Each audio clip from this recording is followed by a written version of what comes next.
Wales is one of the fattest countries in Europe. 59% of us are obese or overweight. And guess what? That includes me. Obesity costs the Welsh NHS over £73 million every year. So why have we become fat? After all, we've had lots of advice over the years. We should eat more non-fatty foods like bread, pasta and potatoes. But what if that government advice has been wrong all these years? We're now basing our guidelines on some very dated and poor research.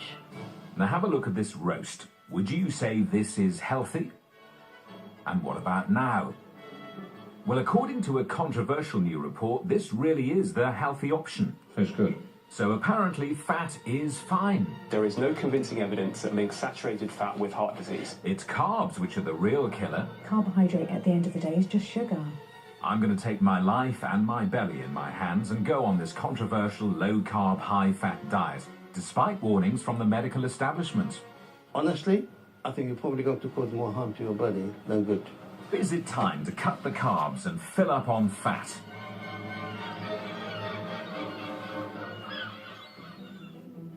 Now, I'm no stranger to diets. 3 years ago, I gave up sugar. I went on a traditional diet and exercise regime where I ate less and exercised more. I've reduced alcohol, I've replaced my nightly carbohydrate fix with a healthy alternative, and it worked. I lost 1.5 stone, but I have to come clean. I may have put just a little back on.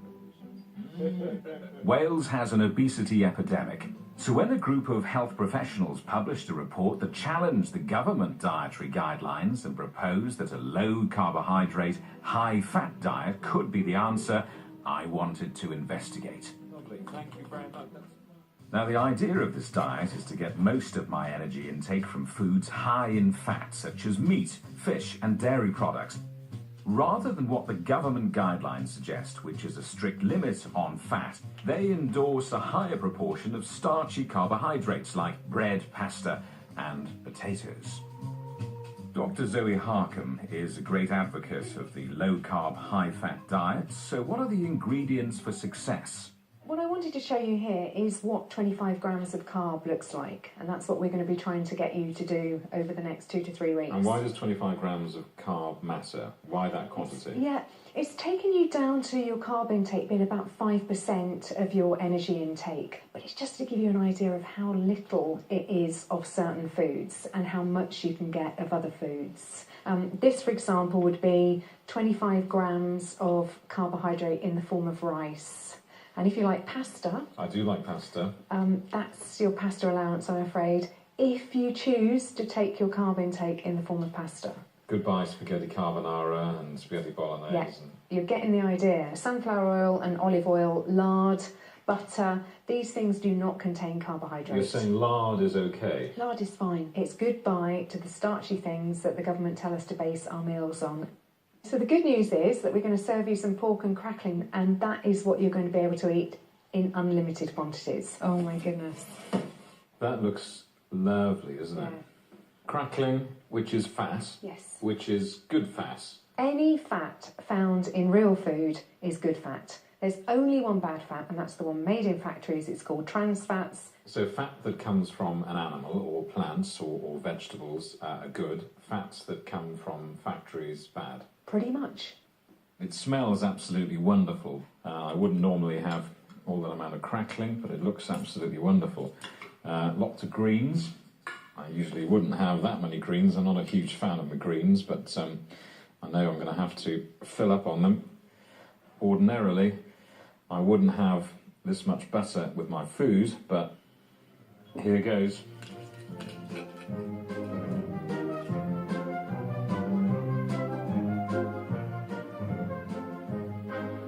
Tastes good. But if it tastes good, will it do me good? In life, nothing is usually that simple. By the way, don't try this at home unless, like me, you first see your doctor. Dr. Marina Arulanandam is my GP, so it's time for some tests to see if I'm fit enough to start this diet experiment. Your test results have come back. Okay.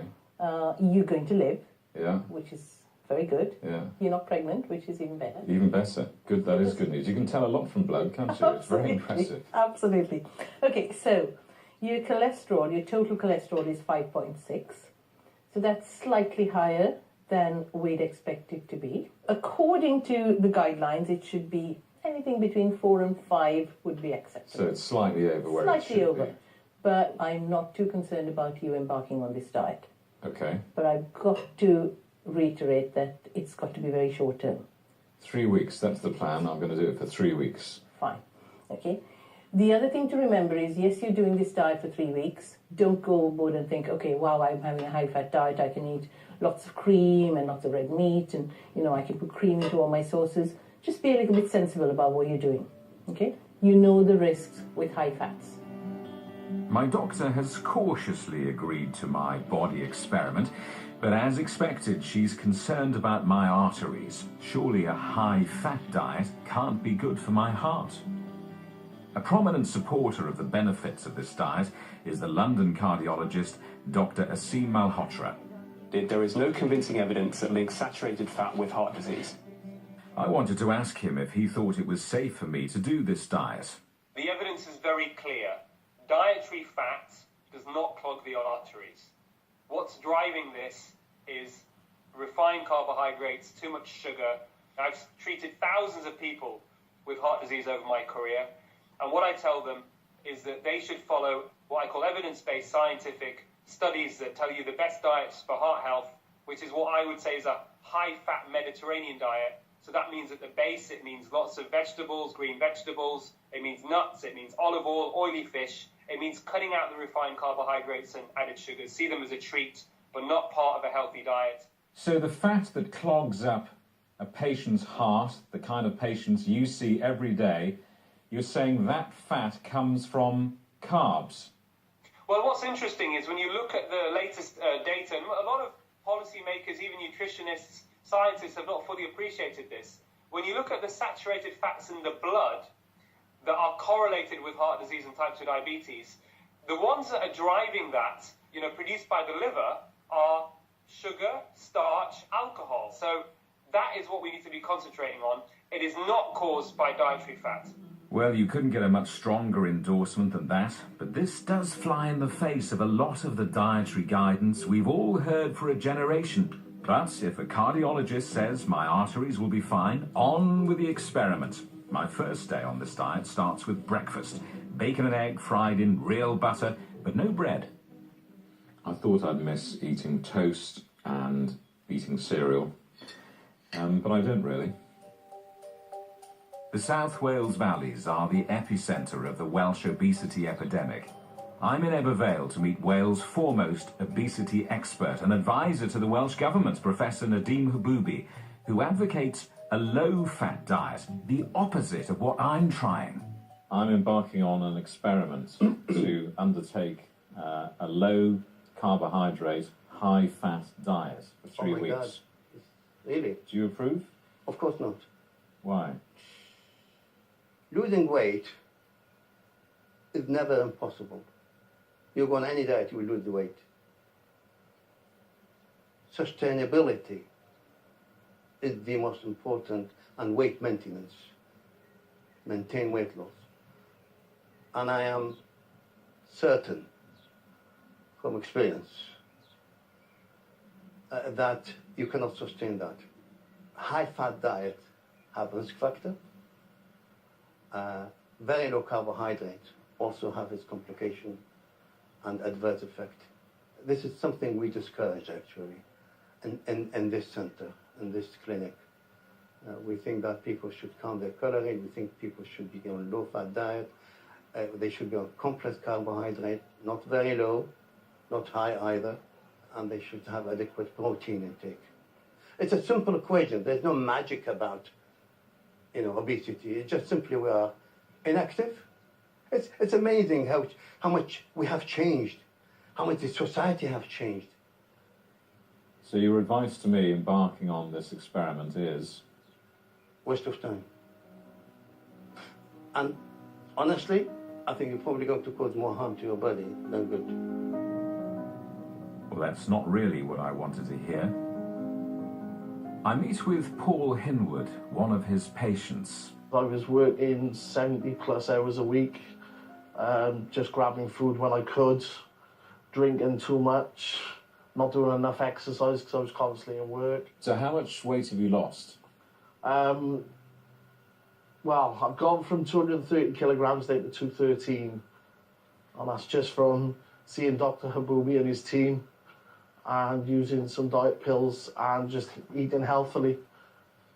There's lots of arguments in the diet world, isn't there, as to what the right diet is. And almost whoever you speak to contradicts the last person. But when I started seeing the weight management team, they told me the facts, the way it was and how it should be. There's so many different diets and everything out there. There's so much conflicting advice off people. You've got to take it, as much as it on board as you can, weigh up your odds and go for the one you think is the best. Well, that's sound advice, although I must admit I'm starting to find it a little confusing. Though one thing is clear, the medical establishment is pretty reluctant to buy into this diet. But some doctors are now recommending it to their patients. The only one I can find in Wales is GP Dr. Angharad Powell. I think that we've got the dietary guidelines wrong. A report from a few years ago showed that about 58% of adults were overweight, 22% of adults were obese. You can imagine that a GP's workload is very much skewed towards people with obesity and associated chronic diseases. You know, my view is that much of that workload, much of that kind of morbidity could be prevented with a change in our approach to diet. It's difficult when we talk about protein and fats and carbohydrates. What does that mean in terms of food? And I agree entirely. And I think, you know, there are a few phrases that people find helpful. One of them is banish the beige.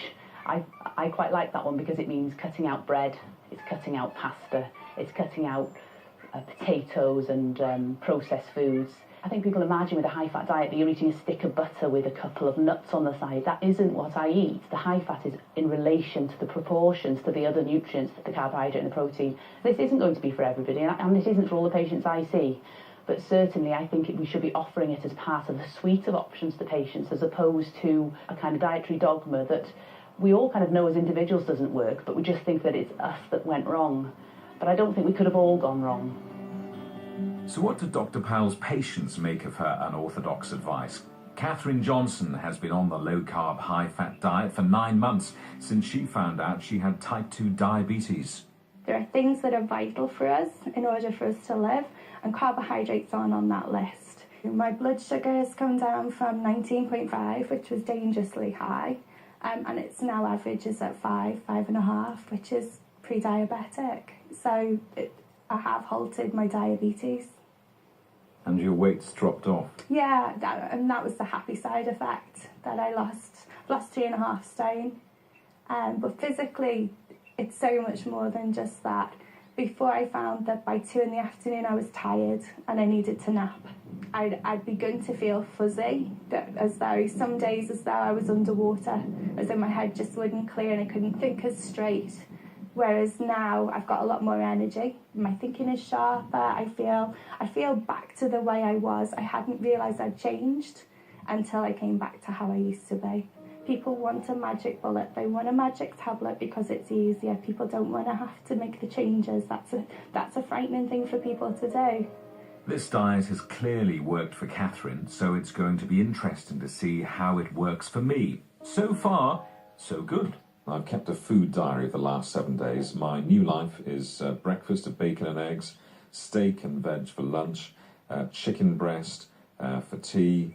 Brunch on Saturday was fish, ham, veg, salad, and, well, you get the picture. It's a completely new life. None of my usual potatoes, chips, bread, toast, sandwiches, no alcohol at all.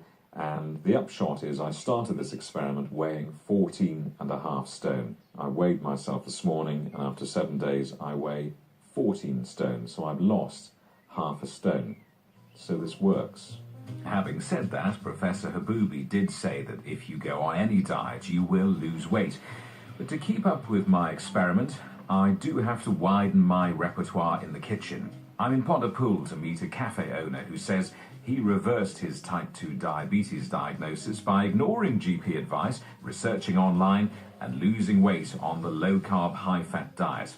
Let's see if Mark Gregory has some recipe ideas for me. I've done this for a week now, and I could see that the menu could get slightly predictable, so I'm in need of inspiration. Talk me through some breakfast ideas. Eggs are nature's multivitamin. Lots of eggs. Omelette for breakfast, why not? Frittata. Lunch, actually, I don't bother. Because, do you know, I don't feel hungry. One thing I've learned is you can go without. The idea is you start burning your body fat, so skip a meal, it doesn't hurt. What about dinner? Bolognese, with meat sauce, if you like, but chuck in all the vegetables. Serve it with rice cauliflower. So when the punters come in here and that they want something from their favourite cafe, you sound like the sort of the preacher man behind the till.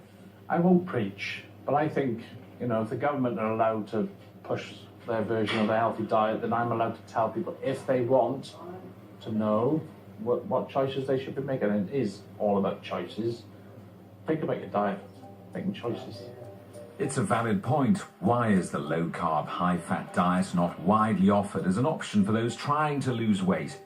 Back in May, two non-profit organisations, the Public Health Collaboration and the National Obesity Forum, released a report that directly challenged the UK government's current dietary advice.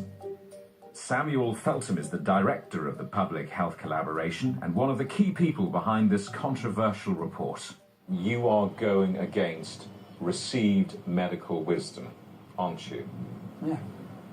The problem is that received medical wisdom doesn't have any strong evidence that it's true.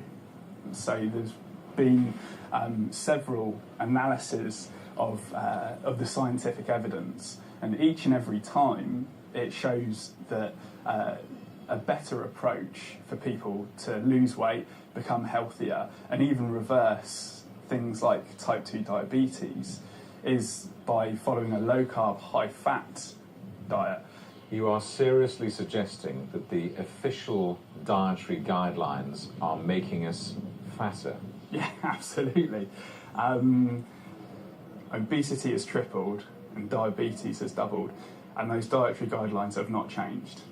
So arguably, the healthy eating guidelines that have been set have caused the problem. These are some pretty strong claims. I need to get the other side of this increasingly complex story. The British Dietetic Association represents clinical dietitians and advises the government on health and diet. Dr. Amanda Squire is their spokesperson in Wales. The low carbohydrate, high fat diet in very short bursts is not necessarily a problem. What we are concerned about is there is a lack of substantial long-term evidence for its ease of use, its safety of use, and actually what the long-term effects are regards to your general health and your risks of coronary heart disease and obesity. The evidence for the current arrangements aren't terribly good either, are they? There is some discrepancies on all evidence. Research, as you know, is a group of people that will publish their findings. Different groups will find different findings. As dietitians, what we do is interpret that complex and often confusing information and put it in terms that the general population can understand and go on to carry out in their day-to-day lives. Well, we've had donkey's years of following the current guidelines. Would you say they're a success? They are a success because we've got an obesity crisis. Yes, our obesity rates aren't ideal, but they're certainly not increasing at the rate they were. We're never going to see dramatic changes. We're never going to see dramatic improvements because it takes a long time for research to filter through to the public. So how are we expected to weigh up all this conflicting advice? Anyway, my current diet experiment continues. So at the end of week 2, 14 stone, I haven't put any more weight back on or lost any more. I'm stable. I'm missing things like fish and chips, takeaways, and I'm missing eating lots of fruit, which ordinarily I would do. This regime dictates that you can't eat too much fruit because of the amount of sugar, but I'm managing. I'm getting through on this. It's not too onerous. Losing weight is an awful lot about what you eat. Exercise is of course important, but you cannot outrun a bad diet, however many legs you've got. Here in Pembrokeshire, Jonathan Williams may have hit upon my perfect low-carb, high-fat takeaway. Lobster and some seaweed butter. That's our secret ingredient. This is the cornerstone of everything we cook with, which is the lard bread mixed with Welsh butter. And we've been doing this for about, 4 or 5 years. So we put the lobster in there. The lobster's just caught off the beach. I've always been a massive advocate of eating butter. I'm not sure about you, Jamie, but... Well, we've spent 30 years being told butter's bad for you, and now it seems it isn't. No, it's quite interesting how it turns around. I mean, they've been queuing up outside here all day, thinking that this is really cool and really trendy, and I'm sure it is, but you're not doing anything new at all. I mean, they were doing this 100 years ago. They called it real food. It was free food. They got it off the beach. Yeah. I mean, it's, you can't give away my secrets now, Joe. It's tough though, right? I mean, it is. I mean, I think people are so used to, I don't know whether it's media or what's happened in the last 30, 40 years, that people could kind of, all these different diets coming out, and it's funny how it's almost turned full circle now, and we're kind of almost going back to where we were 100 years ago, before the big companies came in telling us what to do and what to eat and how to live your life. Just basic, good, local food is simple.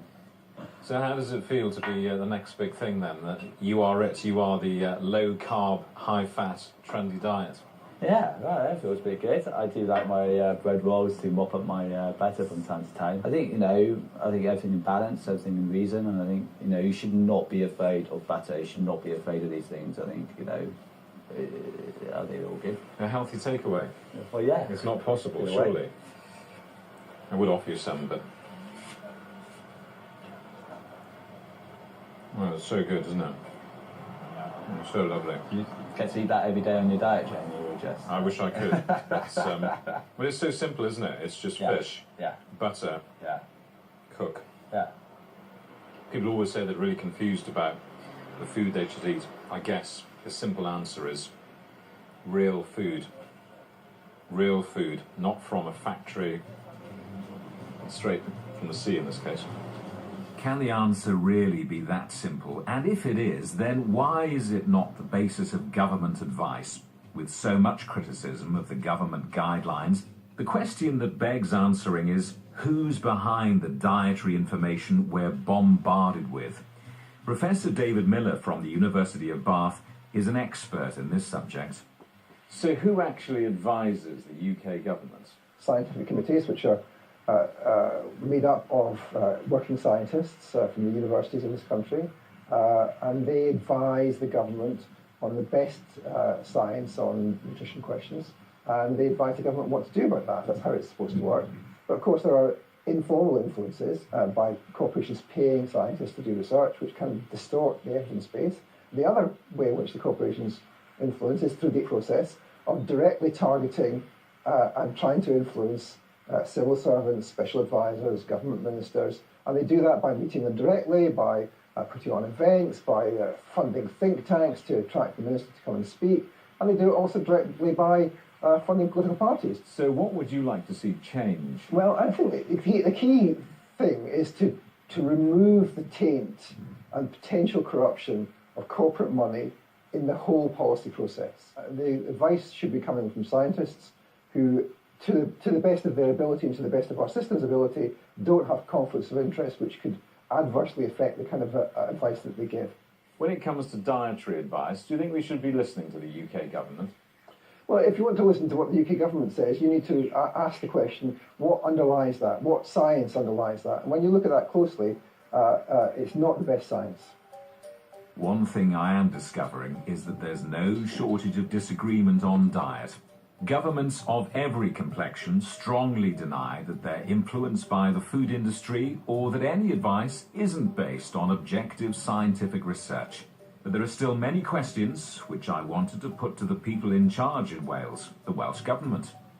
Well, nobody wants to talk to me. I had wanted to talk to the Chief Medical Officer for Wales and the Health Minister. They both work in this building behind me, but they have both declined our invitation to take part in this programme.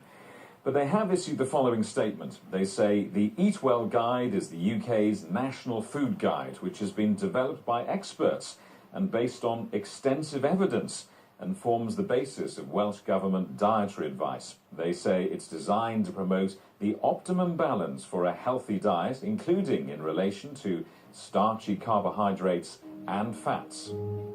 So there. Even though as a devolved nation, Wales has the power to write our own guidelines for public health, in this case, we are following what Public Health England says. Well, I've been following my own advice. My 3 weeks are up, and this is my moment of truth. Well, here's the big question. How's my cholesterol? It was a little on the high side when we started this experiment. Has it gone up or down after a high-fat diet? So when we started this process 3 weeks ago, your total cholesterol level was 5.6. Yesterday, when we did this, your total cholesterol had gone down to 4.9. So I know I'm throwing figures at you, but basically what I'm trying to say is, surprisingly, even though you've been on a high-fat diet, it appears as though your cholesterol level has gone down. Wow, so how much of my belly have I lost? So the last time we did this, it was 104. We're still around about 104. We haven't really lost anything around your abdominal circumference. That's a downer. But what about my weight? Hop on the scales then, Jamie. Do you feel brave enough? Okay, here we go. So you were 94 kilograms when we started. We're now down to 88 kilograms. Well done. That is a result. 3 weeks on, what do you conclude? It would be very difficult for me to say whether it has done you any damage or not internally, because I have no way of finding out how your liver, your heart, your kidneys are doing after this diet. What it's done is made you lose a considerable amount of weight. So for anyone who is contemplating a regime change like mine, what would your advice be? They need to come and see either one of our doctors or the practice nurses, take advice, be followed up, be aware of the dangers, the positives and the negatives of any diet, not just this diet, and take that all on board before they embark on it. This low-carb, high-fat diet may not be for everyone, but it seems to have worked for me. I've lost the best part of a stone. My cholesterol has dropped, and I feel pretty good. The one thing I've taken from all of this is to be more aware of the food I eat. I spent my whole childhood not eating any greens. The irony now of having to eat lots and lots of greens. It's very nice. But the reality is, I still have weight to lose, and so does the majority of the population in Wales. We eat too much. We eat the wrong things. But confusing, contradictory dietary advice is a serious contributory factor in our big fat problem, and that is serious food for thought.